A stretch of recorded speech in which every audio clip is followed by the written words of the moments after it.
Welcome to my channel Limitless अनु।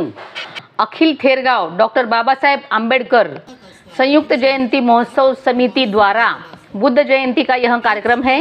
भाग 1 आप देख चुके हैं और ये है भाग 2। देखिए आप देख रहे हैं कि सामने एक स्टेज बना है, उस पे महामानवों के फोटोज लगे हैं और बुद्ध मूर्ति की स्थापना हो चुकी है। साथ ही डॉक्टर बाबा साहेब आम्बेडकर जी का स्टैचू है और सब लोग वहां आकर उन्हें मान वंदना दे रहे हैं। और इसी स्टेज पर आने वाले जो अतिथि है, अलग अलग एरिया से आए हुए, उनको भी पंचशील ध्वज देकर सम्मानित किया जा रहा है। साथ में यहाँ जो बड़ा स्टेज लगातार 2 दिनों से ये प्रोग्राम शुरू है, फिर भी पब्लिक काफी यहाँ दिख रही है हमें।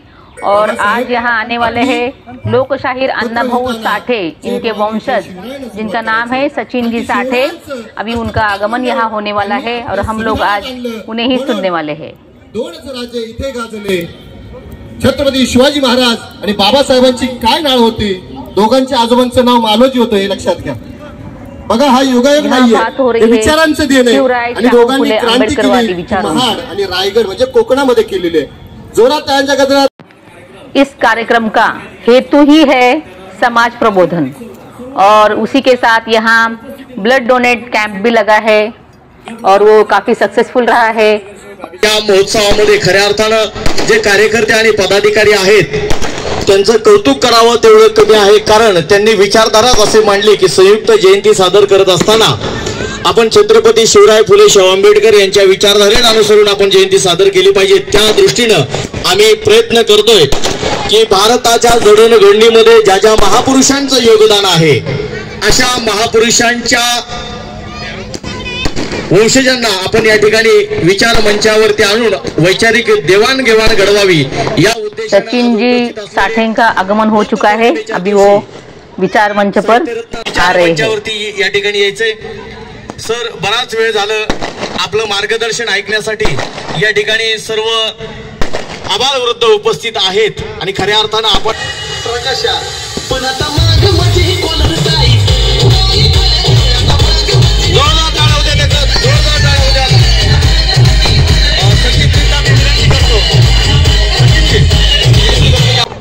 मान्यवरांना आणि या ठिकाणी DFL ची टीम, पॅरा कमांडोज सगळेच, सावंत सर आणि त्यांचा स्टाफ, त्यांना देखील मी विनंती करतो की आपण या ठिकाणी विचार मंचावरती यायचंय। इस कार्यक्रम में DFL इंडिया ने भी अहम भूमिका निभाई है।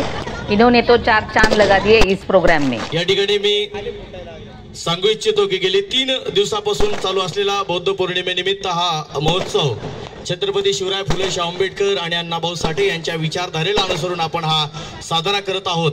आणि आपण ठरवल्याप्रमाणे दर जयंती उत्सवामध्ये आपण या भारताच्या आणि महाराष्ट्राच्या जडणघडणीमध्ये ज्या थोर अखिल थेरगांव डॉक्टर बाबा साहेब आम्बेडकर संयुक्त जयंती कमेटी ने ये जो फैसला लिया है, निर्णय लिया है, काफी वंदनीय है। और मैं इस टीम को सैल्यूट करती हूँ कि उन्होंने जैसे कि पुरोगामी विचार या समाज परिवर्तनवादी विचारों को बढ़ावा दिया है और इस कार्यक्रम के द्वारा जनहित में उन्होंने ये प्रोग्राम प्रस्तुत किया है, इसलिए मैं भी उनको धन्यवाद देती हूँ। महाराष्ट्र पुणे ये महात्मा फुले जी की भूमि है और यहाँ आने वाले मेहमानों को यहाँ महात्मा फुले पगड़ी पहनाकर सम्मानित किया गया है। आज के प्रमुख अतिथि सचिन जी साठे। या ठिकाणी तथागत भगवान गौतम बुद्धांच्या या अतिशय महत्त्वाच्या अशा या कार्यक्रमाच्या प्रसंगानं आपण सगळेजण या ठिकाणी उपस्थित आहात आणि थेरगावच्या डॉक्टर बाबासाहेब आंबेडकर जयंती उत्सव समितीच्या वतीनं हा आयोजित प्रोग्राम या ठिकाणी संपन्न होतोय आणि वेळ खूप कमी आहे। मी काही कारणास्तव या ठिकाणी उशिरा पोहोचलो, पण माझी भावना ही होती की काही झालं पण या कार्यक्रमामध्ये जाऊन आपण सर्व जमलेल्या सर्व समाज बांधवांची, माझ्या बंधू भगिनींची भेट घ्यायची। आणि म्हणून आजच्या या प्रसंगी मी आपल्या सगळ्यांचा जास्त वेळ न घेता अवघ्या काही मिनिटांमध्ये माझं मत अत्यंत प्रामाणिकपणे आपल्या सगळ्यांच्या समोर मांडतोय। प्रथमतः मी आम्हाला गुलामीच्या जोखंडातून मुक्त करून माणूस म्हणून जगण्याचा अधिकार दिलेल्या सर्व महापुरुषांना, राष्ट्रपुरुषांना नतमस्तक होतो। आज या प्रसंगानं जगाला शांतीचा आणि समतेचा संदेश देणारे तथागत भगवान गौतम बुद्ध या राष्ट्रपुरुषाला, जागतिक पुरुषाला मी पहिल्यांदा या ठिकाणी नतमस्तक होतो. छत्रपती शिवाजी महाराज, महात्मा ज्योतिबा फुले, माता सावित्रीबाई फुले, आरक्षणाचे जनक राजश्री शाहू महाराज, बोधिसत्व परमपूज्य डॉक्टर बाबासाहेब आंबेडकर. साहित्य हे श्रीमंत लोकांच्या करमणुकीचे साधन नसून इथल्या दीनदलित कष्टकऱ्याचे, शेतकऱ्याचे, कामगाराचे दुःख जगाच्या दरबारात मांडण्याचे माध्यम आहे. हे अचूक ओळखून ज्यांनी साहित्याची खाण निर्माण केली अशी साहित्य सम्राट अण्णाभाऊ साठे, देशपिता लहुजी साळवे या सर्व महापुरुषांच्या चरणी नतमस्तक होतो. आजची ही अत्यंत महत्वाची ही बौद्ध पौर्णिमा, ज्यांच्यामुळे या जगामध्ये शांती प्रस्थापित झाली आणि आज आपल्या सगळ्यांना शांतीची व्याख्या लक्षात येऊन आपण सगळे माणूस म्हणून जगण्याचा या भारतामध्ये आपल्या सगळ्यांना अधिकार मिळाला. बुद्धांचं तत्वज्ञान आणि बाबासाहेबांचं संविधान यामुळे या देशामध्ये आपण सगळेजण सन्मानाने आणि स्वाभिमानाने जगतोय. आणि या देशामधली एकंदरीत हा देश स्वतंत्र होण्याची आधीची जी परिस्थिती होती ती आपल्या सगळ्यांना वाचकांना माहीत आहे. पण या देशाला कशा पद्धतीनं एक अखंड भारताला जो वेगवेगळ्या जात समूहाचा, वेगवेगळ्या भाषा समूहाचा देश होता, इथं माणसाला माणूस म्हणून बघितलं जात नव्हतं. अशा सगळ्या लोकांना माणूस म्हणूनच जगावं लागेल आणि या देशाच्या संविधानाच्या नियमानच तुला जगावं लागेल असं बाबासाहेबांचं हे संविधान आज आपल्याला इथपर्यंत घेऊन आलंय. पण बांधवांनो, मी या निमित्तानं ही गोष्ट नमूद करू इच्छितो की ज्या तथागतांचं तत्वज्ञान आणि त्यांनी दिलेला शांतीचा आणि समतेचा संदेश आजच्या घडीला संविधानाच्या माध्यमातून आपल्या सगळ्यांच्या समोर आहे. पण यामध्ये आजच्या घडीला असं मला दिसतं की प्रचंड मोठा धोका निर्माण होण्याची शक्यता निर्माण झालेली.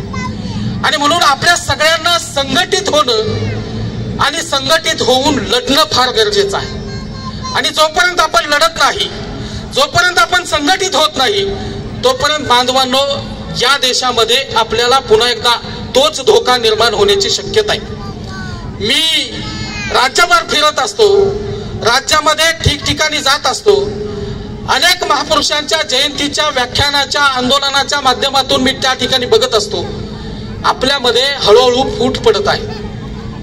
आपण सगळे लोक बाबासाहेबांचं ठामपणे नाव घेतो, आपण अण्णाभाऊ साठेंचं नाव घेतो, शाहू महाराजांचं नाव घेतो.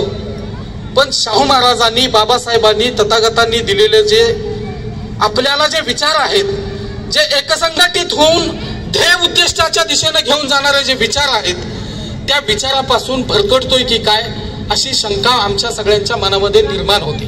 का होते की एका बाजूला हा देश संविधानामुळे जिवंत असताना एका बाजूला या देशातल्या सत्तेतले लोक तुम्हाला सगळ्यांना संपवण्याचं काम आणि पुन्हा एकदा गुलामीच्या त्या जोखंडामध्ये, त्या दलदलीमध्ये अडकवण्याचं काम करतायत. आणि म्हणून पुन्हा मला आठवतं की अण्णाभाऊ साठेंनी त्यावेळेला सांगितलं होतं की जगबदल घालून घाव सांगून गेले मला भीमराव, गुलामगिरीच्या या चिखलात ऋतून बसला काय रावत, अंग झाडून निघ बाहेरी घे बिनीवरती घाव. जगबदल घालून घाव सांगून गेले मला भीमराव. बाबासाहेब आंबेडकरांनी या जगबदलाचा घाव घालायला आम्हाला सांगितलंय, पण आम्ही गुलामगिरीच्या चिखलात पुन्हा पुन्हा ऋतून बसतोय. हा गुलामगिरीचा चिखल आपल्याला सगळ्यांना झटकायचंय आणि आपल्याला स्वाभिमानी जीवन जगायचंय हे आपल्याला अण्णाभाऊंनी त्यांच्या साहित्याच्या माध्यमातून सांगितले. पण आजच्या देशातली ही जी घडी बघितली की देशाच्या संविधानाच्या विरोधामध्ये एक शक्ती उभा राहते आणि देशाच्या संविधानाला वाचवणारी एक शक्ती या बाजूला आहे. मी दोन्ही गोष्टी बघितल्या की संविधान विरोधी लोक कुठल्याही पदाची अपेक्षा करत नाहीत. संविधान विरोधी लोक कुठल्याही पदाची अपेक्षा करत नाहीत. त्यांचं कुठलं पोस्टर बॅनर आपल्याला बघायला मिळत नाही. संविधान विरोधी संघटना, त्यांचे नेते आपल्याला बघायला मिळत नाहीत. पण संविधान वाचवणाऱ्या संघटना म्हणून आपण ज्या वेळेला मिळवतो त्यावेळेला मात्र आपल्यामध्ये पदावरून मानसन्मानावरून बॅनरवरून प्रचंड मोठा वाद होताना दिसतोय. आणि हा जो वाद आहे बांधवांनो, हा वाद अत्यंत घातक आहे. या वादामुळं संविधान विरोधींना त्यांची संधी साधायला संधी मिळायला लागली. संविधान विरोधी लोक संविधान संपवण्यासाठी यशस्वी होताना दिसत आहेत. आणि आपण मात्र आपल्यामधल्या गटातटामुळं, आपल्यातल्या मतभेदामुळं आपल्यातली जी संघटन शक्ती आहे ती विस्कळताना दिसते. संघटन विरोधी लोक हे एकमेकाच्या हातात हात देऊ नयेत, पण संघटनेच्या बाजूला असणारे आणि आम्ही संविधानवादी किंवा जय भीम म्हणत, जय अण्णा म्हणत या संविधानाच्या बाजूने उभा राहिलेले लोक मात्र एकमेकाचं तोंड बघत नाहीत.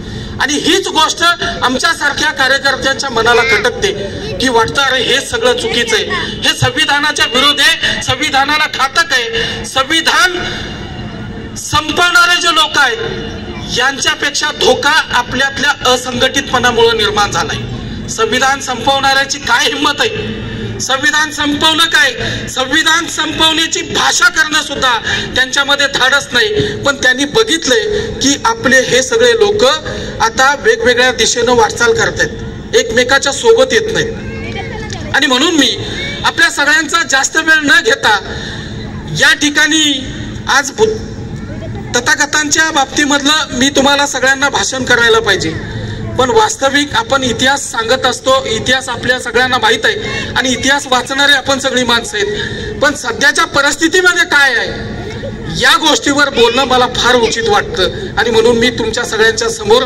कुठल्याही राजकीय द्वेष भावनेतून न बोलता अत्यंत प्रामाणिकपणानं ज्या तथागतांच्यामुळं माझ्यामध्ये शांती निर्माण झाली, ज्या तथागतांच्यामुळं मला माणूस म्हणून जगायला मिळालं, ज्या तथागतांच्यामुळं कसं जगायचं आणि कसं राहायचं हे मला शिकायला मिळालं, त्या तथागतांचा एक अनुयायी म्हणून आणि बाबासाहेब आंबेडकरांच्या संविधानामुळं मला हे बोलण्याचा, लिहिण्याचा, व्यक्त होण्याचा, या देशामध्ये कुठेही मुक्तपणे संचार करण्याचा अधिकार बाबासाहेबांच्यामुळे मिळालाय. आणि म्हणून या महापुरुषांनी ही जी दिलेली देण आहे ही टिकवण्यासाठी माझाही कुठंतरी थारीचा वाटा असला पाहिजे. आणि या आंदोलनात जीव गेला तरी आम्ही सगळे मागं हटणार नाही, ही भूमिका आमच्या सगळ्यांची असली पाहिजे आणि ती सगळ्यांची असावी अशी मी सगळ्यांच्याकडून अपेक्षा व्यक्त करतो. आणि या ठिकाणी ज्या आयोजकांनी इतका छान आणि सुंदर प्रोग्राम या ठिकाणी घेतला त्या सगळ्या आयोजकांचं मी मनापासून आभार मानतो. तुम्ही सगळ्यांनी माझं स्वागत केलं, मला शुभेच्छा दिल्या, त्याच्याबद्दल मी सगळ्यांचा आभार मानतो. आणि मी या ठिकाणी माझे थोडक्यात मनोगत थांबवतो. धन्यवाद सर्वांना. सप्रेम जय बुद्ध, जय भीम, जय भारत. धन्यवाद. सचिन भाऊंनी जो मोलाचा सल्ला आणि मोलाचं प्रबोधन आपलं केलेलं आहे, अर्थातच आपल्याला त्यांनी मार्गदर्शन केलेलं आहे. त्यातला एकच धागा अत्यंत महत्त्वाचा होता की संविधान वाचवण्याच्या संदर्भात खऱ्या अर्थानं त्यांचा अभ्यास आहे. त्यांनी अभ्यासपूर्ण निरीक्षण करूनच हा मुद्दा मांडलेला आहे. खरं म्हणजे आपण एखादी संघटना पुढे गेली संविधान वाचवण्यासाठी आणि ते सांगते की मी संविधान वाचवतो, पण सचिनजीने जो अभ्यास केलेला आहे खरंच तो पारदर्शक आहे आणि तो विचार करण्यासारखा आहे की संविधान संपवणाऱ्यापेक्षा संविधान वाचवू म्हणणाऱ्याच संघटना ज्या विखुरलेल्या स्वरूप आहेत ते धोकेदायक आहेत. खरं हा विचार आपण एका धाग्याने किंवा एका दोऱ्याने बांधलं गेलं पाहिजे आणि संविधानासाठी खरंच चांगली लढाई दिली पाहिजे. गटातटामध्ये विखुरलेले लोक आणि समाजात विखुरलेले लोक एकत्र आले पाहिजे, हा त्यांच्या भाषणाचा सार होता. खरंच सर तुमचं मार्गदर्शन मोलाचं होतं. मी साठे सरांना संविधान आणि सन्मान चिन्ह देऊन डिफेन्स फोर्स लीग आणि अखिल तेरगाव डॉक्टर बाबासाहेब आंबेडकर जयंती महोत्सव समितीतर्फे आपल्या संविधान कार्यासाठी त्यांनी जे काम सुरू केलंय, जी मोहीम चळवळ सुरू केली, त्यासाठी त्यांचा या ठिकाणी गौरव करून इस कार्यक्रम द्वारा जो प्रतियोगिता हुई थी उनका प्राइज डिस्ट्रीब्यूशन सचिन जी साठे इनके हाथ से किया गया और काफी खुशी भरा माहौल था. सचिन जी ने अपने भाषण में जो बातें कही उन पर हमें कुछ तो सोचना चाहिए और उन चीज़ों पे अमल भी होना चाहिए. पहली बार वो पिंपरी चिंचवड़ में आए थे, यानी खेरगांव में आए थे. मैंने भी पहली बार ही उन्हें देखा है. उनको देखकर और मिलकर काफ़ी खुशी हो गई. बहुत सारे लोगों ने फ़ोटो भी खिंचवाए और उनको धन्यवाद दिया, साथ में उनका आदर सत्कार भी किया. ये प्रोग्राम आपको कैसे लगा प्लीज़ कमेंट्स में बताइए और अच्छा लगा तो कमेंट और शेयर करना मत भूलिए और मेरे चैनल को सब्सक्राइब भी कीजिए क्योंकि यहाँ जो ये 3 दिवसीय प्रोग्राम था इसके तो मैं 3 वीडियो डालने वाली हूँ, तो प्लीज आगे आने वाले वीडियो जरूर देखिए। मिलते हैं नेक्स्ट व्लॉग में। जय भीम, जय संविधान।